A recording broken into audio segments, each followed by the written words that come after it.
From an all-Latino cast, to using popular Mexican sayings like "no manches," "you've got to be kidding me," to hiring Latino consultants to oversee the film from start to finish, Disney Pixar's new movie Coco is getting it right when it comes to telling an accurate Latino narrative. It's not very often that we as Latinos or Mexicans are represented on screen in a way that celebrates the things that make us beautiful, confident, and powerful, said Adrian Molina, Coco's co-director and a screenwriter. So with this film, I wanted this journey of Miguel and his family, to showcase all of the things that we see in ourselves but don't necessarily see on TV.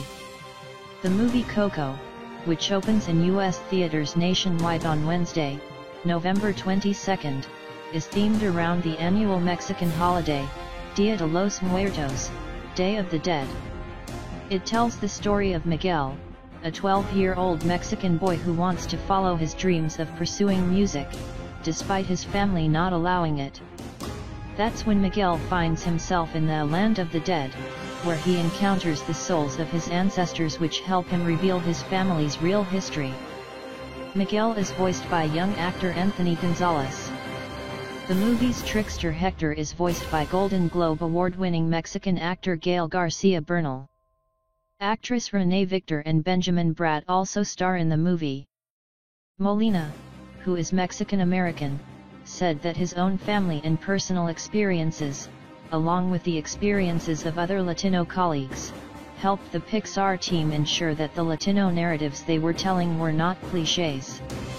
The intent of the team was to make sure the movie celebrated Mexican families and Mexican culture and traditions. We're a multifaceted community, so being able to sit in a room with a dozen people from the community and talk about those things has a different effect on the story than when you're just one person in the room, so that was very crucial for me when writing it, Molina told NBC News. There's a huge desire within the audience to see Latinos on screens, being the heroes and telling their stories, so I think from that perspective it's going to mean a lot for Latinos and I think it will mean a lot to non-Latinos, too. The movie was written and directed by Hollywood director Lee Unkrich, who is white. Unkrich told the New York Times that he had no firm connections to Mexico or its traditions. He also didn't want to be accused of cultural appropriation, which is why he relied heavily on his Latino team members, as well as why he felt the need to hire several outside consultants. He and his team also took several research trips to Mexico throughout the making of the film to spend time with Mexican families. One of those consultants hired to help consult in the making of Coco was acclaimed Los Angeles-based syndicated cartoonist Lalo Alcaraz. Alcaraz, who was once a big critic of Disney, was contacted by producers to help oversee the direction of the movie. For Alcaraz, this was a fulfillment of his childhood, not dreams, but requirements. When I was growing up we never dreamed of seeing anything like this on TV or film that shows a little brown boy with his Mexican family, being normal and reflecting us. Representation really matters, and creating content that reflects us, because we don't see any of it, said Alcaraz. This is Pixar's first film, really, about people of color that aren't green and pink or inside a little girl's brain, so it's a historic moment in animation and Hollywood. Related Alcaraz and other consultants would watch clips of the movie throughout the process and give notes to directors about what they thought worked and what didn't. They also suggested adding more Spanish words and phrases into the script. He said that the directors were open and listened to the critiques and changes, so that it would ring more authentic to bilingual, bicultural Latinos.